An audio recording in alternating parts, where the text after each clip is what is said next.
Hello, good afternoon to all guys, to all my friends, amigo, my followers, upcoming followers, of course, my upcoming subscribers po. Thank you to all of you, everyone.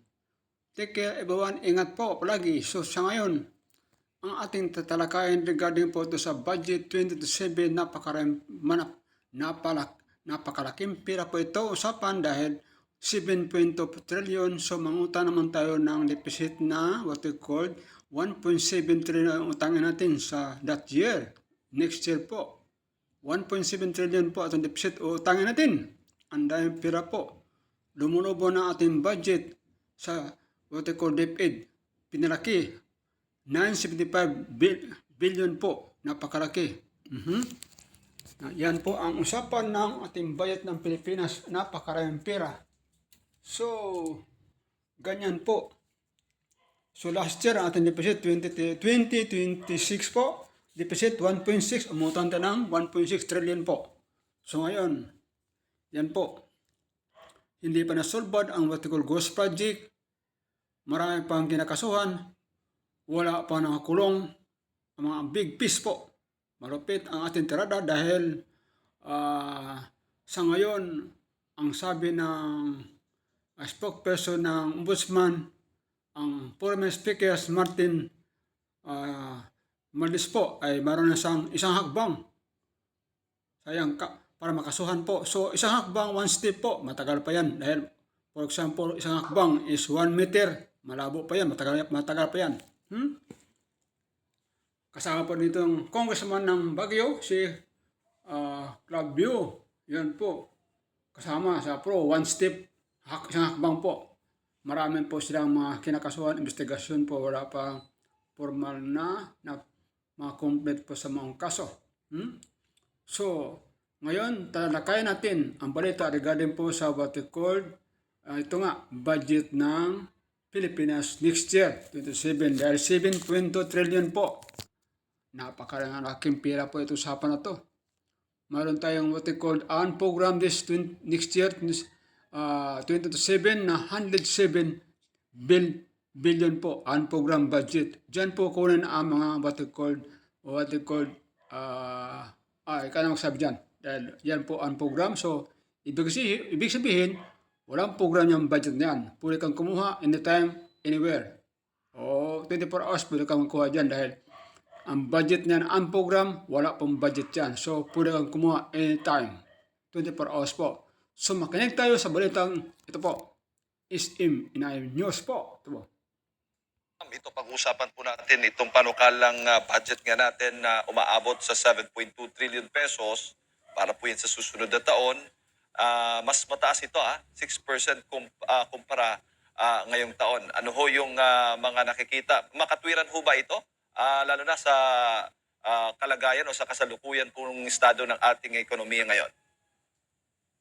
Alam mo, napakaraming rason kung bakit ako nababahala dyan sa 7.2 billion na budget na yan. Ano? Trillion. Unang-una, galing siya sa mataas na base na. No? So, in the past 4 years, alam naman natin na maraming insertions dun sa previous budget.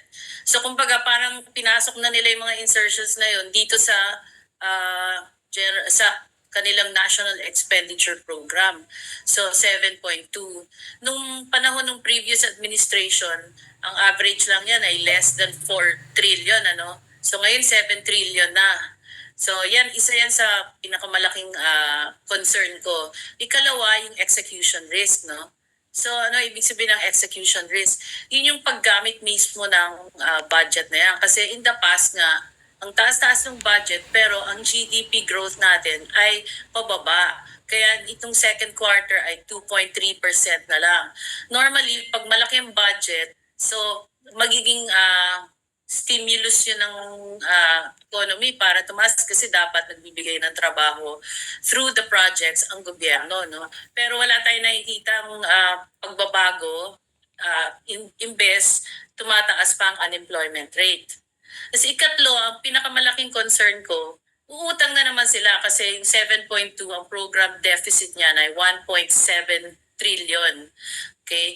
So, kung idadagdag mo yan dun sa program deficit this year na 1.6, so malamang more than 21 or almost 22 trillion na magiging utang ng national government, no? As of now, yung debt to GDP ratio natin ay 66% na.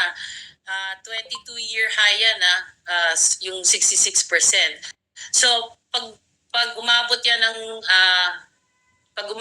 ng tawag dito ng 22 trillion, malamang over 70% to GDP na, since hindi naman tumataas ang ating GDP pero lumalaki ang utang.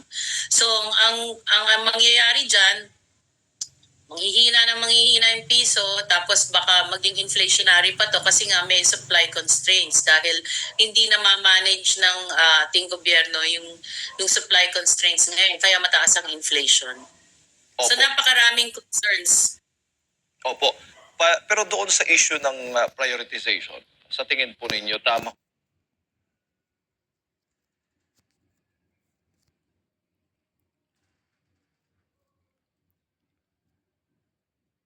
Diyan po ang balita regarding po sa ating what we call next year budget po.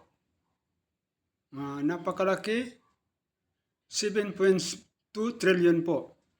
Utang tayo ng 1.7 trillion po. Meron tayong 1.7 deficit. So, ganyan po ang pera ng bayan po, Pilipinas. Napakaraming pera sa DepEd po. 975 billion po ang budget dyan. Napakalaki. Kung tatandaan niyo yung Cordova Bridge sa Cebu, yan po is 27 billion po ang gasto doon. More or less 27 billion po ang gasto sa Cordova Bridge Cebu. Sa Mindanao Osamis, ang gasto po 8 billion po. Ganyan po ang project ng Duterte sa Osamis na Mindanao, sa Pangil B, na 8 billion po ang gasto. Dito sa budgeting, napakaraming pera po. Diyan po kayo mag-compute kung paano napunta ang pera, mag-compute ang kwenta, napakaraming pera po. Diyan po. So, ganyan po ang pera ng Pilipinas. Thank you everyone. Bye-bye. Ingat. God bless everyone po.